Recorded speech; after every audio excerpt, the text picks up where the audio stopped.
Welcome to our last session this afternoon. Tomorrow we have 5, and on Sabbath we have 3. So we'll be struggling to try and finish what we really need to finish. The next several sessions, at least this one, plus 2 more tomorrow, we are going to be dealing with Revelation chapter 10, and right now with the little book of Daniel chapter 12 and verse 4. So let's go to page 221, and let's take a look at the little book of Daniel 12 and verse 4. Are you there? Yes. Raise your hand if you're there. All right, everybody's there. A review of the chiastic structure of Daniel 1 through 7 reveals that the book of Daniel actually contains 2 books in one. The first book embraces Daniel 1 through 7, and the second book embraces Daniel chapter 8 through 12. Now, if you go to the next page, you have an illustration of how Daniel 1 through 7 is a book in itself. And I illustrate it with a candelabrum. You'll notice at the very top of the candelabrum you have Daniel 1, the introduction. That is the introduction to the entire book of Daniel. Then you'll notice that on the same branch below that you have Daniel 2 on one side and Daniel 7 on the other side. The reason they're on the same branch is because their theme is the same. In Daniel chapter 2, you have 4 metals. In Daniel 7, you have 4 beasts.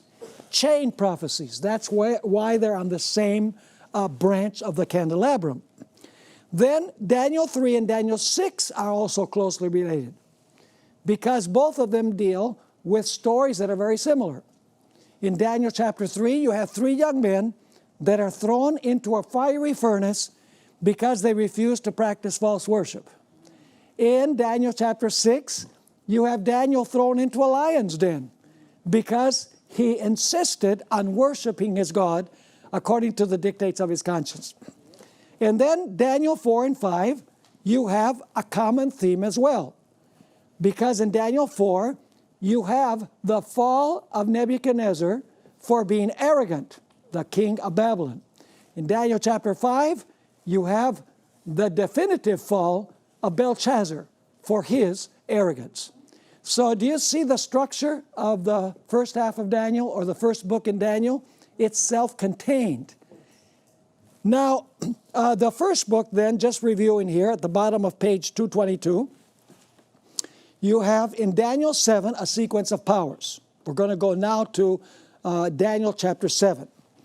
And these powers lead to the moment when the judgment begins. So let's review. We're not going to do this in detail. The lion represents what? Babylon, the bear, the Medes and Persians, the leopard, Greece, the dragon beast, Rome, the 10 horns, the divisions of Rome, the little horn, the papacy rules how long? 1260 years. When does that period of rule end? In 1798. And then you have something that very seldom is addressed in evangelism. And that is that after the deadly wound, or after the papacy ends its period of dominion, what do you have in Daniel 7? You have the judgment. And we're going to notice that the judgment has 3 stages. In other words, the book of Daniel presents the judgment in 3 stages, just like our trials in the United States today. First of all, you have the investigation of the evidence. Secondly, based on the evidence, you have the verdict. And in the third place, you have the giving of the reward or the execution of the verdict that was uttered based on the investigation. Are you following me or not? Is that the way our system of jurisprudence works in the United States? Yes, you have a trial. Then based on the trial, you have a verdict. And then the verdict is implemented. So let's notice the note at the top of page 223. The sequence of powers indicates that the judgment would begin sometime after when? 1798. Why? Well, because the little horn ruled till 1798, and the next point is the judgment. So it has to be after 1798 because you have a chain of events here. The sequence of powers indicates that the judgment would begin sometime after 1798 and would conclude with Christ receiving the kingdom from his Father. Correct? Yes. No one before October 23, 1844 understood that the judgment would occur in three stages. Investigative in heaven, sentence or verdict in heaven, and the reward on earth. Before October 23, 1844, no one understood that. Because that was going to be understood when? When the little book was opened in the time of the end. Now, Daniel chapter 7 runs in 4 cycles. The first cycle is verses 9 and 10. The second cycle is verses 17 and 18. The third cycle is Daniel 7, 21 and 22. And the third cycle is Daniel 7, actually verses 25 through 27. Now let's pursue these 4 repetitive cycles in Daniel chapter 7. We'll begin at verse 9. The little horn has just done its work. And the next event is in verse 9. I watched till thrones were put in place. And the Ancient of Days, who is the Ancient of Days? Well, where does he live? So where is this taking place? In heaven. The Ancient of Days was seated. By the way, that means that before he was seated, he was not seated there. His garment was white as snow, and the hair of his head was like pure wool. His throne was a fiery flame, its wheels a burning fire. A fiery stream issued and came forth from before him. 1,000 thousands ministered to him, and 10,000 times 10,000 stood before him. Who are those? Where do the angels live? So where is this taking place? Where is the judgment seating and the book opening, or the book's opening? In heaven. Then it says the court was seated where? And the books were open. What are the books open for? To examine the evidence, to do an investigation, an investigative judgment. Now, let's go to verses 13 and 14. This is a continuation of this scene. I was watching in the night visions, and behold, one like the Son of Man. Who is that? Jesus, coming with the clouds of heaven. What are the clouds of heaven? The angels. So where is this taking place? In heaven. And he came to where? The Ancient of Days. Where? In heaven. And they brought him near before him. Who brought whom before whom? The angels, the clouds, brought the Son of Man before the Father who had seated to begin the judgment. And now, why does Jesus go there? Verse 14. Then to him, to whom? To Jesus, was given, by whom? By the Father, was given dominion and glory and a what? What did Jesus go to the Father for? To receive what? To receive dominion and glory and the kingdom. He goes in to receive the kingdom. It continues saying that all peoples, nations, and languages should serve him. His dominion is an everlasting dominion which shall not pass away, and his kingdom, the one which shall not be destroyed. Where does the investigation take place? Where does Jesus receive the kingdom? In heaven. Correct? He goes to the Ancient of Days to receive what? The kingdom. So the investigation takes place up there, and he receives the kingdom up there. The sentence to receive the kingdom is given up there. Now, let's go to verses 17 and 18. Now comes the interpretation. The vision in Daniel 7 is from verses 1 through 14. Then come 3 cycles that add explanations. Daniel wants to know what these beasts represent and what the kingdom is all about. So in verse 17, the angel comes back and says to him, those great beasts which are four kings or kingdoms which arise out of the earth. But the saints of the Most High shall receive what? The kingdom, and possess the kingdom. Let me ask you, is the possessing of the kingdom when the verdict is actually implemented and the saints actually receive the kingdom? Absolutely. So, a short explanation is given here of the four beasts. Not in a lot of detail. The angel simply says, the four beasts are four kings or kingdoms. And after that, he says, the saints of the Most High will receive the kingdom and possess the kingdom forever, even forever and ever. Short explanation. Daniel isn't satisfied. He says, I need to know more, especially about the fourth beast and the judgment scene. And so in verse 21, we find these words. I was watching, and the same horn, so he's going back to talk about the little horn period now. What period of history is this? From what date to what date? 538, 1798. Which trumpet? Fourth trumpet. So it says, I was watching as the same horn was making war against the saints and prevailing against them until when? Until the Ancient of Days came. Came to where? To the Father. Right? This is amplifying what we find before. Until the Ancient of Days came, and judgment was made what? In favor of the saints of the Most High. Where was the judgment in favor of the saints given? On earth or in heaven? In heaven. Until the Ancient of Days came, and a judgment was made in favor of the saints of the Most High. So let me ask you, is that the verdict? Of course it is. A judgment was made in favor of the saints of the Most High. Where is the verdict given? In heaven. But when is the verdict implemented? Let's continue reading. And the time came for the saints to possess the kingdom. Is that the implementation of the verdict? Do you see the three stages? Investigation, verdict, implementation of the verdict. So it says, and the time came for the saints to possess the kingdom. Daniel still wants to know more. So in verse 25, God, once again, the angel once again goes back to talk about the little horn. Verse 25. See, even Daniel runs in cycles.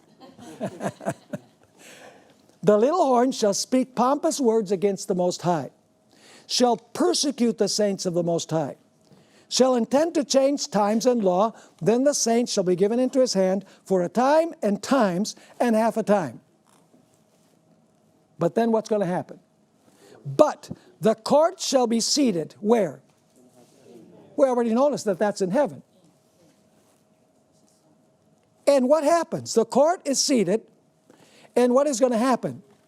And they shall take away his dominion. Where? In heaven. To consume and destroy it forever. Then the kingdom and the greatness of the kingdoms under the whole heaven shall be given to the people, the saints of the Most High. So who receives the kingdom first? Jesus. Who receives the kingdom then as an implementation of the verdict? The saints, with Jesus. So it says in verse 27, then the kingdom and dominion and the greatness of the kingdoms under the whole heaven shall be given to the people, the saints of the Most High. His kingdom is an everlasting kingdom, and all dominions shall serve and obey him. That is Jesus. Are you catching the picture? This could not be understood until October 23, 1844. The Millerites did not understand it. That's why they were greatly disappointed. Now, what does it mean for Jesus to receive the kingdom from his Father? What is his kingdom? His kingdom are his people. How does he determine who are his people? Well, he has to examine the cases of all who professed his name to see if they really are subjects of the kingdom. And when all of the cases are examined and it's shown who is truly a member of his kingdom, then probation closes and Jesus comes to give the kingdom to his people. Are you following me or not? Yes. Now, let's read this statement from Ellen White. Very clear. Bottom of page 224. Every case had been decided for life or death. While Jesus had been ministering in the sanctuary, the what judgment? I put it in brackets, but we know it's the investigative judgment, had been going on for whom? For the righteous dead, beginning with whom? With what person? Adam, right. And then for the righteous living. This is at the end of time, the sealing of the 144,000. Christ had received his what? His kingdom, having made the atonement for his people and blotted out their sins. The subjects of the kingdom were made up.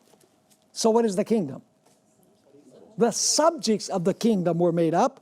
The marriage of the Lamb was consummated because when probation closes, Jesus marries the totality of his people. Read the material on the marriage. We're not going to be able to get there in this class at the end of these study notes, because you'll understand that each individual who receives Jesus truly and is truly a child of God is invited to the wedding.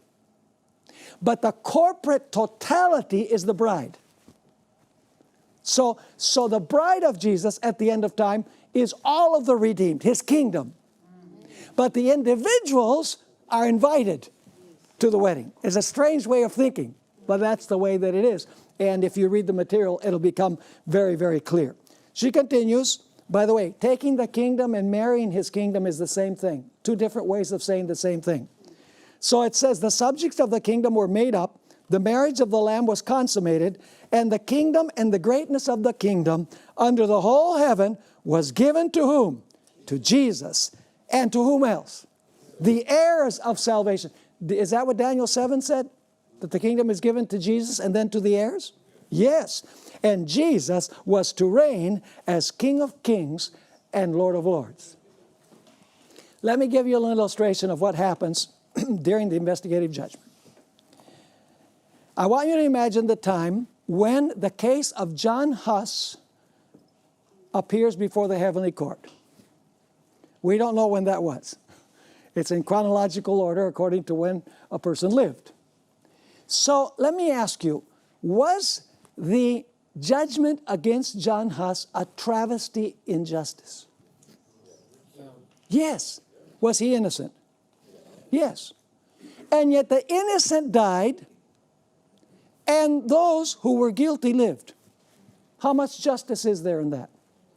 There's no justice at all. Does God have to rectify that? A just God has to rectify that. So when the earthly court pronounced a wrong judgment against Huss and killed him, the little horn prevailed. It went well for him. The righteous die and the unrighteous live. So in the judgment in heaven, God says, John Huss, present yourself before my judgment seat. I'm dramatizing for effect. And so an angel brings John Huss's DVD, the record of his life. And the record of his life is examined. And the heavenly jury is aghast. The heavenly jury says, now wait a minute, something is wrong here. John Huss gave his life to Jesus. He was faithful. And yet a wrong judgment was given on earth. We need to rectify this. And so a judgment is proclaimed in favor of John Huss. Let me ask you, what is the focus here? Is the focus in Daniel 7 upon the little horn, the persecutions of the little horn, or is it focused on rectifying the earthly judgments, what the little horn did, so that God's people can eventually be saved in the kingdom? You know, it's a wrong question to say, is the center of Daniel 7 the little horn or the saints receiving the kingdom? Because in order for the saints that were trampled by the little horn to receive the kingdom, it's necessary for the heavenly court to rectify the situation. Is this making sense? This is a fundamental Seventh-day Adventist doctrine. Now let's go to page 225. The second book of the book of Daniel. The second book in the book is Daniel 8 through 12. Is Daniel 7 a book? Self-contained? Yes. It has You know, everything in a chiastic order. But the second book is the book that is mentioned in Daniel 12, verse 4. What does it say? But you, Daniel, shut up the words and seal the book until when? The time of the end. Was the book going to be sealed forever? No, the book would be sealed in the times of Daniel, and it would be opened when? In the time of the end. Many shall run to and fro. When will they run to and fro? In the time of the end. And knowledge shall increase, which means that there's going to be airplanes and automobiles and locomotives and nuclear weapons and electric toothbrushes. That's not what it's saying. Knowledge of what will increase? Knowledge of what's in the little book, because the little book has been opened. That's much more powerful in evangelism when we show people that that's exactly what happened leading up to 1844. People were interested in Daniel 8 through 12. The second book in Daniel was closed and sealed in the days of the prophet, around 538 BC, to be opened in the time of the end, 1798. This verse has nothing to do with the increase of science and technology. When God removes the seal from the book at the end of time, the people will run to and fro, seeking an increased knowledge of the contents of the book. This is the way that Ellen White invariably understood the expression, knowledge shall be increased. She never refers to that as an increase of technology. You know, Amos 8, 1, 11, and 12 uses the same idiom. Notice Amos 8, 11, and 12. Behold, the days are coming, says the Lord, that I will send a famine on the land. Not a famine of bread, nor a thirst for water, but of hearing the words of the Lord. They shall wander from sea to sea, and from north to east. They shall run to and fro. That's the exact expression. Well, many will run to and fro, that we find in Daniel 12, verse 4. But what are people running to find? Many shall, they say, they shall run to and fro, seeking what? The word of the Lord, but shall not find it. So the portion, listen carefully, the portion of Daniel that was sealed is not the total book.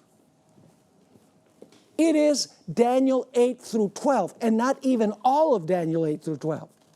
The portion that has to do with the 2,300 days and the beginning of the investigative judgment in 1844. That was sealed and could not be understood until the day after. Now, you say, where do you get that from? What proof do we have of that? Well, let's examine 5 proofs. The Bible says in the voice of 1 or 2 or 3 witnesses. So let's give 5, just in case. The book of Daniel contains 2 different languages. Chapter 1 is the introduction to the entire book. It is in Hebrew. But chapters 2 through 7 are in Aramaic. And chapters 8 through 12 are in Hebrew. Does that seem to mark a distinction between the first half of the book and the second half of the book?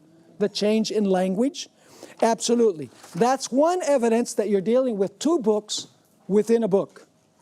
Reason number 2. There is clear evidence that most of Daniel 1 through 7, with the exception of the judgment scene in Daniel 7, was understood long before the time of the end. The church father Hippolytus, who wrote in the 3rd century AD, understood the sequence of powers in Daniel 7. So was Daniel 7 in its totality sealed until the time of the end? No, Hippolytus in the 3rd century understood it just like Adventists. Let's read it. In speaking of a lioness from the sea, Daniel meant the rising of the kingdom of Babylon, and that this was the golden head of the image. Then after the lioness, he sees a second beast like a bear, which signified the Persians. For after the Babylonians, the Persians obtained the power. And in saying that it had 3 ribs in its mouth, he pointed to 3 nations, Persians, Medes, and Babylonians, which were expressed in the image by the silver after the gold. Then comes a third beast, a leopard, which means the Greeks. For after the Persians, Alexander of Macedon had the power when Darius was overthrown, which was also indicated by the brass in the image. And in saying that the beast had 4 wings of a fowl and 4 heads, he showed most clearly how the kingdom of Alexander was parted in 4 divisions. Are we doing well? Yeah. Sounds like an Adventist, doesn't he? For in speaking of four heads, he meant the four kings that arose out of it. For Alexander, when dying, divided his kingdom into four parts. And then it continues saying, then he says, the fourth beast was dreadful and terrible. It had iron teeth and claws of brass. Who then are meant by this but the Romans, whose kingdom, the kingdom that still stands, is expressed by the iron, for says he, its legs are of iron. Did he understand the four beasts of Daniel chapter 7? So was that sealed till the time of the end? No. But you say, did he understand about the little horn and the 10 horns? Well, we have another quotation by him. It's at the bottom of page 226.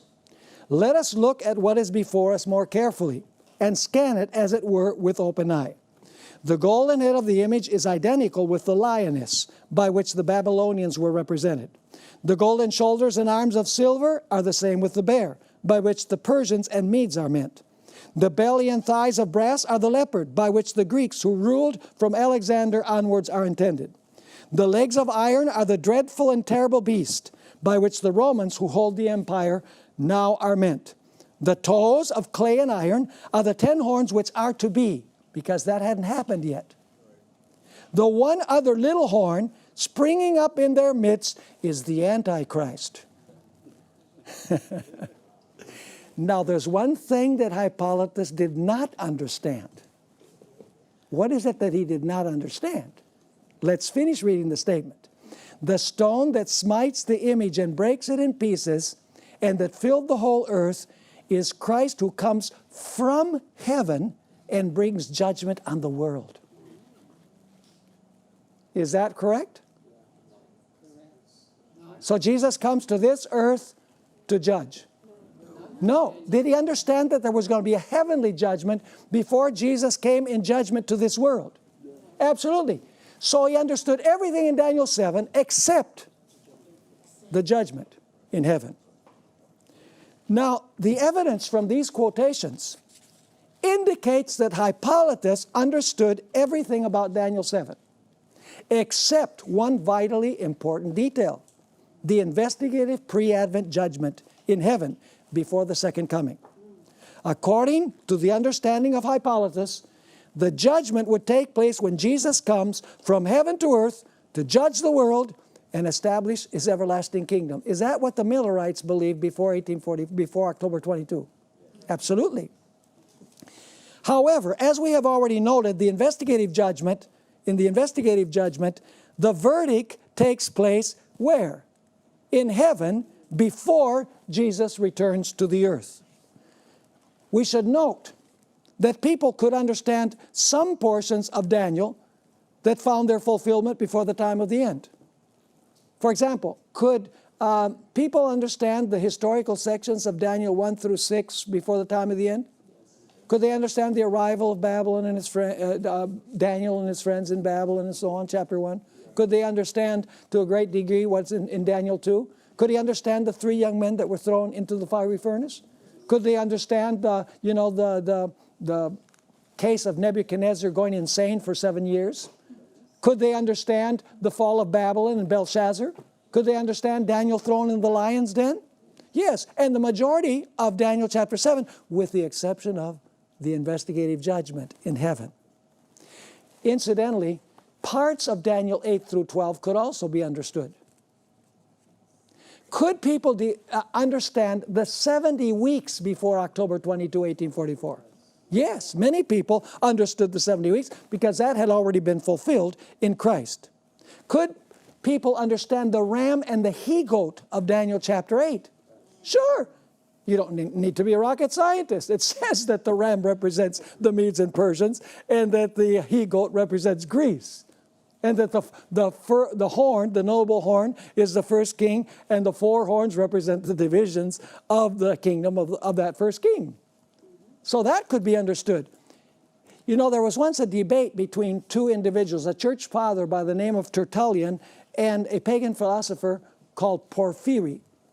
And Porphyry said to Tertullian, he said, listen, Daniel chapter 11 could not have been written in the 6th century by Daniel. It had to be written in the intertestamental period, right before the coming of Christ, because the details about the history of Rome and Greece is so precise that nobody could have predicted it beforehand. So very clearly, could the first portions of Daniel 11 be understood? Absolutely, they could be understood. But there was one thing that could not be understood, and that is that there would be an investigative judgment in heaven before the coming of Jesus, for Jesus to examine the cases of those who professed His name, to establish His kingdom, the members of His kingdom, and then He would give the kingdom to His people. So, reason number 2 why the entire book of Daniel was not sealed is because many portions of Daniel could be understood before the time of the end. The first reason is that Daniel is in 2 languages, which indicates that the book is divided into 2 parts. There's a third reason, Ellen White. How did she know that the book that was sealed is only a part of Daniel? You know, many scholars say, well, it's Daniel. No, she didn't make that mistake. Let's read some quotations here. They were on page 228. I'm going to read just a few of these statements because time flies by. In the Revelation, all the books of the Bible meet an end. Here is the complement of the book of Daniel. One is a prophecy, the other a revelation. The book that was sealed is not the revelation, but that portion. What is a portion? A part. But that portion of the prophecy of Daniel relating to what? To the last days. The angel commanded, but thou, O Daniel, shut up the words and seal the book even to the time of the end. So what is it that is sealed? A portion of the book having to do with what? With the last days. Notice the next statement. Great Controversy 355. The message of salvation has been preached in all ages. But this message, she's referring to the first angel's message, the hour of his judgment is come. But this message is a part of the gospel which could be proclaimed only in the last days. Why could the first angel's message only be preached in the last days? Because before that, the hour of his judgment had not come. For only then would it be true that the hour of judgment had come. The prophecies present a succession of events. This is Daniel 7, right? Lion, bear, leopard, dragon, 10 horns, little horn. That's a succession that she's talking about. The prophecies present a succession of events leading down to the opening of the judgment. Is that Daniel 7? Is the opening of the judgment the final stage? Yes. This is especially true of the book of Daniel. Now here comes the key portion. However, that part of his prophecy that related to the last days. That what? Part. Daniel was bidden to close up and seal to the time of the end. Is all of Daniel sealed to the time of the end? No. She wrote, not till we reach this time could a message concerning the judgment be proclaimed based on the fulfillment of these prophecies. However, at the time of the end, says the prophet, many shall run to and fro, and knowledge shall be what? Increased. Now let's skip the next quotation and go to the one from Manuscript Releases. This is very interesting. The unsealing of the little book. What is the little book? The book that was what? Sealed until the time of the end. The unsealing of the little book was the message in relation to time. Which time? The 2300-day prophecy. So what is the part that is sealed? That which has to do with the 2300-day prophecy. So she explicitly says the unsealing of the little book was the message in relation to time. Now, let's read the last statement. I hate to pass it up. You know, time flies so by so fast, but this is just a powerful statement. Honored by men with the responsibilities of state and with the secrets of kingdoms bearing universal sway, Daniel was honored by God as his ambassador and was given many revelations of the mysteries of ages to come. His wonderful prophecies, as recorded by him in chapters 7 to 12 of the book bearing his name, were not fully understood even by the prophet himself. But before his life labors closed, he was given the blessed assurance that at the end of the days in the closing period of this world's history, he would again be permitted to stand in his lot and place. By the way, this is not in person, but through the unsealing of the book that he wrote. It was not given him to understand all that God had revealed of the divine purpose. Shut up the words and seal the book, he was directed concerning his prophetic writings. These were to be sealed even to the time of the end. Go thy way, Daniel. The angel once more directed the faithful messenger of Jehovah, for the words are closed up and sealed till the time of the end. Go thou thy way till the end be, for thou shalt rest and stand in thy lot at the end of the days. So what is the aspect that was not understood, particularly by Daniel?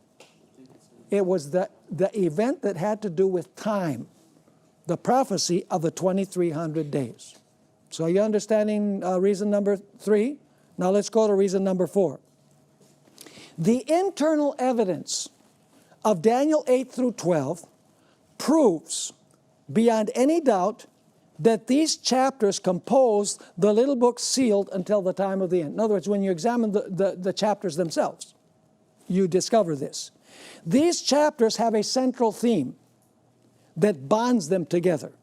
The 2300 days and the beginning date for the heavenly investigative judgment. That's a central theme of Daniel 8 through 12. Let us consider the content of these chapters one by one to see how they relate to the 2300 days and the heavenly judgment. So we'll go quickly. Daniel 8. You should have this memorized because it was a Sabbath school lesson last Sabbath. The vision in this chapter describes the historical chain of events that precede the beginning of the investigative judgment. What do we have first in Daniel 8? A ram with 2 horns. What does that represent? Medo-Persia. Then you have a he-goat. What kingdom? Greece. Then you have a notable horn on the head of the he-goat. What is that? It is the first king, Alexander the Great. Then 4 horns come out of the head of the scapegoat after the great horn is broken. That is the 4 divisions of what? Of the Grecian Empire. Then you have a little horn that first extends how? Geographically, horizontally, and then morphs into a system that challenges the God of heaven, tramples the saints, and messes with the sanctuary. And then, when Daniel 8 ends, the vision itself ends with 2 heavenly messengers speaking, and one heavenly messenger asks, until when will this vision be? The totality of the vision. And what is the answer of the other? Until 2,300 days, the sanctuary shall be what? Shall be cleansed. Now, I want you to notice something very important here. The vision covers what?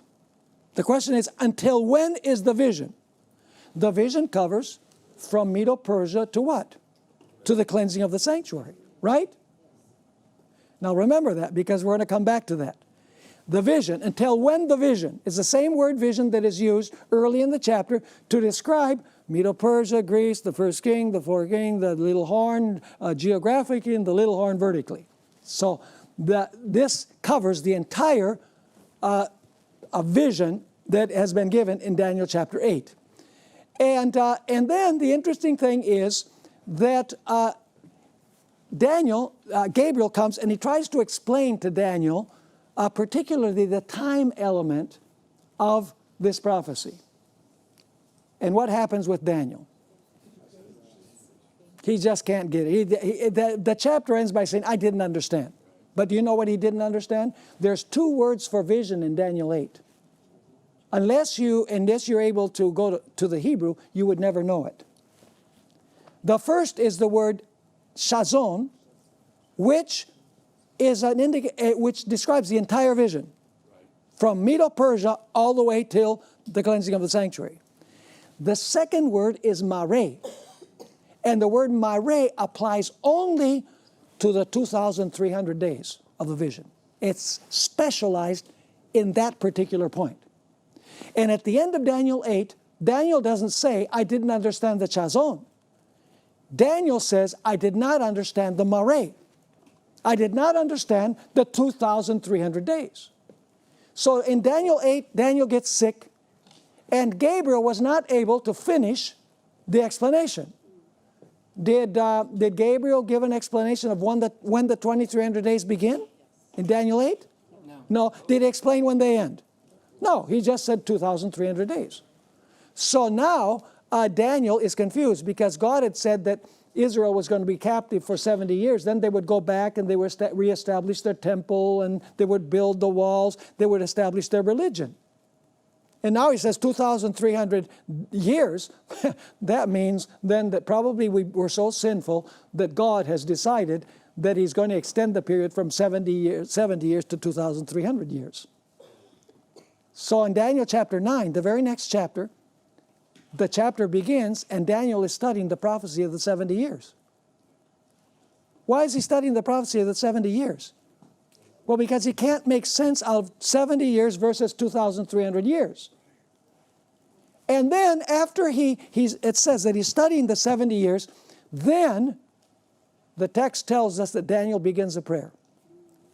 We've sinned. We're wicked. We deserve exactly what we got. We broke the covenant. But then when he gets to verse 19 in chapter 9, he says, don't delay. That's an important word. He's saying to God, don't delay. Don't delay what? Don't delay in fulfilling your prophecy of 70 years of captivity. And then Gabriel comes back at the end of Daniel's prayer, and what does he give Daniel? An explanation of what? The 70 weeks. From the going forth of the command to restore and build Jerusalem. Basically, I'm going to summarize, there's going to be a period of what? 70 weeks, allotted for the Jewish nation, which is 490 years.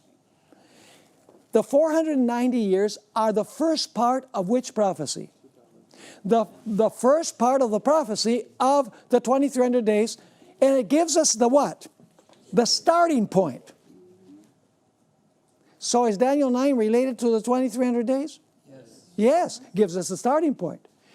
Does it also give us the ending point? Of course, if you know the starting point, and you know it's 2,300 years, you're going to know when they end.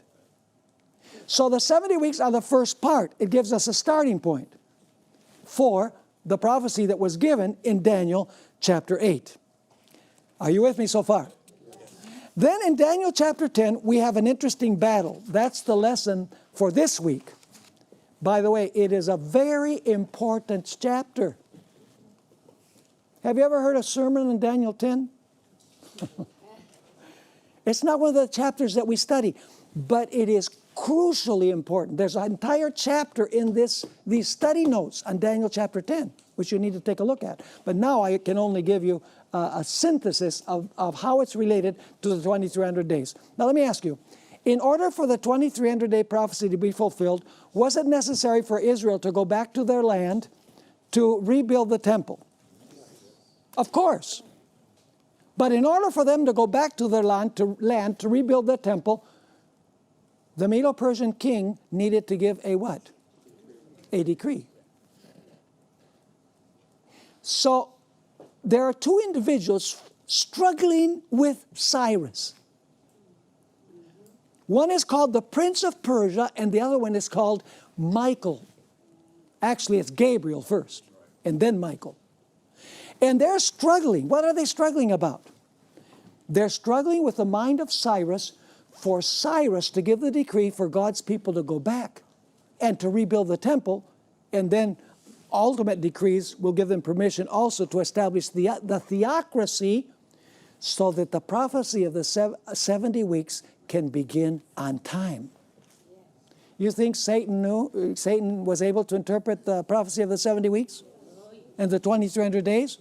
Why do you suppose the devil rose up so many counterfeit movements around 1844? Marxism, evolutionism, the Baha'i, the Jehovah's Witnesses, the Mormons, spiritualism. You name it. One after another. Because the devil knew that God was going to raise up a true movement. And he wanted to confuse the minds of people. Are you following me or not? And so we find in Daniel chapter 10 this battle. Is Daniel 10 related somehow to the 2300 days? Of course, the decree has to be given so that the 2300 days can begin on time. Let me read this statement from Ellen White. It's in your manual here. Let me see if I can find it. It's on page 232. It's a little bit later on in what we're going to talk about. It says, while Satan was striving to influence the highest powers in the kingdom of Medo-Persia to show disfavor for God's people, angels worked in behalf of the exiles. The controversy was one in which all heaven was interested. Through the prophet Daniel, we are given a glimpse of this mighty struggle between the forces of good and the forces of evil. For 3 weeks, Gabriel wrestled with the powers of darkness, seeking to counteract the influences at work on the mind of whom? Of Cyrus. Do you know that there was opposition when they were going to rebuild the temple? Opposition from that point all the way down to the building of the wall. Why? Because Satan knew that everything had to be restored in order for the 70 weeks to begin and the 2300 days to be fulfilled. So was Gabriel successful in fighting against the prince of Persia and his hosts? Not by himself. Because it says, and before the contest closed, Christ himself came to Gabriel's aid. Did Cyrus give the decree? Yes. Which would ultimately lead to the decree of the 2300 days. How important is Daniel chapter 10? It's crucially important. Does it have anything to do with the 2300-day prophecy? Of course it does. Now, unfortunately, our time has flown by. So I'm going to have to go here to Daniel 11, and we'll have to go through this very quickly. We've noticed that Daniel 8 has to do, what is the central theme of Daniel 8? The 2300 days. What is the central theme of Daniel 9? The beginning date for the 2300 days. What's the central theme of Daniel 10? The struggle for Israel to be reestablished so that the 2300 days can begin on time with the 70 weeks. What about Daniel 11? Do you know there's no new vision in Daniel 11? There's no new vision. There's just an explanation. An explanation of what? Of Daniel 8. Are you with me? So now Gabriel's going to say, okay, Daniel, now I've explained the beginning date and the struggle so that the decree could be given. Now I'm going to take you back to where I started Daniel 8. And we're going to go in the course of history, but instead of ending in 1844, I'm going to take you all the way to the close of probation and the setting up of the everlasting kingdom. And so let's notice this. Are you following me? It's amazing. Let's go to page 232. In chapter 11, Gabriel will complete the explanation that he suspended in Daniel 8. It is important to underline that there is no new vision in this chapter, only an explanation. What would it be an explanation of? Well, it's Daniel 8. It's going to become very clear. This indicates that Daniel 11 is the explanation of the vision of Daniel 8, because there is no other vision between chapter 8 and chapter 11. Gabriel will begin the explanation of the vision of Daniel 8 at the same starting point. And if you read Daniel 11, what kingdom does Daniel 11 begin with? Persia. What kingdom does it continue with? They're given by name, Greece. Does it mention the first king in Daniel 11? That's a notable horn. Does it then mention the 4 divisions of Alexander's kingdom? Is he starting where he started Daniel 8? Absolutely. Then the chapter describes the dominion of pagan Rome through verse 30. Then it describes from verse 31 through verse 39 papal Rome. Then when you get to Daniel 11, verse 40, you have a mention of the deadly wound. Remember we looked at the king of the south, which represents France, attacking whom? The king of the north. So is this taking you to 1798 and to the French Revolution? Absolutely.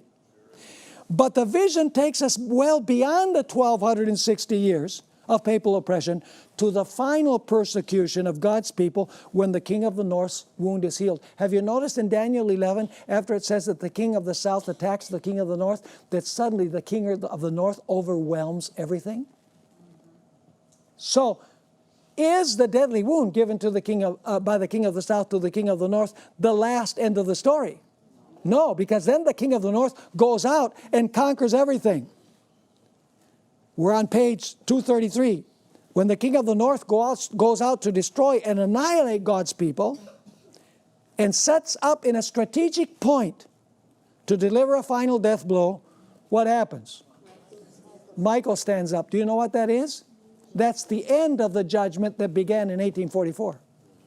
It's the close of probation, when Jesus changes his garments from his high priestly garments to his garments of vengeance. So does Daniel 11 take us far beyond 1844? The beginning of the judgment. Yeah, if Daniel hadn't gotten sick, probably Gabriel would have given him everything. But he got sick, so Gabriel had to wait to explain. So Michael standing up represents the close of human probation. You say, how do we know that? Because the same expression, stand up, is used in verses 2 and 3, and it refers to kings beginning to reign. And when will Jesus begin to reign? When his kingdom is made up. And when will his kingdom be made up? When the investigative judgment ends. Now we continue. The vision of Daniel 8 only explained the prophetic chain from the kingdom of Persia to the beginning of the judgment at the end of the 2300 days. The explanation of Daniel 11 begins at the same starting point as Daniel 8, but takes us beyond the beginning of the judgment to at the conclusion of the 2300 days to the close of the investigative judgment when Michael stands up. After Michael stands up, what's going to happen? Daniel 12 verse 1 says, Michael will stand up. Probation will close. What's going to happen after that? Oh, it says God's people will go through what? To the worst time of trouble in history. But at the moment when it appears like the king of the north is going to annihilate them, what's going to happen? At the end of the time of trouble, God will what? Deliver his people from the wrath of the king of the north. That is, all whose names were retained in the book. Let's go to Daniel 12 verse 1. This is really interesting. Daniel chapter 12 and verse 1. Has several elements. Daniel 12 verse 1. Let's go actually to verse 44. It says here, when the king of the north is overwhelming everything according to the previous verses, but news from the east and the north shall trouble him. So there's got to be news from the east and the north that is going to trouble the king of the north, who has overwhelmed everything. What comes from the east? The angel that seals comes from the rising sun. And the north is where? Up. Revelation 18 speaks about an angel that descends from heaven. The whole world is filled with his glory. Is that going to really alarm the papacy? Absolutely. And what is he going to do as a result? Therefore, he shall go out with great fury to destroy and annihilate many. But when he goes out to annihilate many, what happens? Verse 1 of chapter 12. At that time, Michael shall stand up. What does that mean, Michael shall stand up? Probation closes. Is that the end of the story? No. It says the great prince who stands watch over the sons of your people. And then what comes? There shall be a time of trouble such as never was since there was a nation. So is there a period after the close of probation before Jesus comes to give the kingdom to his people? Yes. And it says, and at that time, your people shall be what? Delivered. And here's an important detail. Everyone who is found written in the book. Amen. How is it determined who will be written in the book? What determined who would be written in the book? The investigative judgment. People say, well, the investigative judgment, that was Ellen White's invention. was not Ellen White's invention. It's all over the Bible. But notice that not only does Gabriel take Daniel to the close of the wrath of the king of the north, of the papacy, setting up in a strategic place to deliver a death blow, the loud cry of the fourth angel, and the sealing, and the close of probation, and the time of trouble, and the deliverance of God's people. It goes even beyond. And many of those who sleep in the dust of the earth shall awake. This is what is called the special resurrection. Don't have time to get into that. And many of those who sleep in the dust of the earth shall awake, some to everlasting life, and some to shame and everlasting contempt. Those who pierced Jesus will resurrect in that special resurrection. And those who died in the faith of the third angel's message will resurrect during that period. It doesn't end there, though. It ends with the everlasting kingdom. It says, those who are wise shall shine like the brightness of the firmament, and those who turn many to righteousness like the stars, what? Like the stars forever and ever. Are you following me? Now, there's a fifth reason. The internal evidence shows us that really Daniel 8 through 12 has a central theme, right? We notice chapter 8, 9, 10, 11, and 12 through 12 and verse 3. Now, let me ask you this. If Daniel 12 verse 4 says that the book is sealed until the time of the end, would you expect there to be some place in the Bible where it talks about that book being opened? And that the book has to do with the judgment? In the judgment hour message is going to cause a disappointment? But after that, it has to be preached that the temple has to be measured? Hello? Would you expect another place in the Bible to describe the moment when the book opens? Yes. Do we have such a passage in Scripture? Yes. Where is it? In Revelation chapter 10. A powerful angel descends from heaven with an open book in his hand. And the entire chapter has to do with the judgment. And so, tomorrow in our first session, we will study about the opening of the little book that was sealed. So as I always say, don't miss the next exciting episode.